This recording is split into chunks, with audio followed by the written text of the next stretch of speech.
భార్య సుఖాన్ని మాత్రమే కోరుకునే మీరు చావులో కూడా ఆవిడ సుఖంగా వెళ్లిపోవాలని సంతకం పెట్టారు.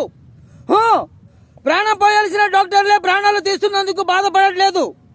మీరెందుకు సార్ బాధపడతారు? బతుకుతుంది, నేను బతికిస్తాను. అక్షరాల చిన్నప్పటి నుంచి నేను అమ్మవారి భక్తుడిని. నా తల్లి ఈ తల్లిని బతికిస్తుంది, నా పూజ ఈ అమ్మని బతికిస్తుంది. సామ్రాట్ని, సౌజన్యాలకి దోపిడలకి దానవత్వానికి సామంతరాజువు నువ్వైతే నీ దౌర్జన్యాన్ని నిర్దించి ప్రళయ గర్జన చేయడానికి వచ్చిన సామ్రాట్ని, వంచనలకు వంతెనలు కట్టి కుంచితపు బుద్ధితో మంచిని సమాధి చేసే సామంతరాజువు నువ్వైతే మంచికి మంచెలు కట్టి నీ పంచకి నిప్పు పెట్టబోయే సామ్రాట్ని.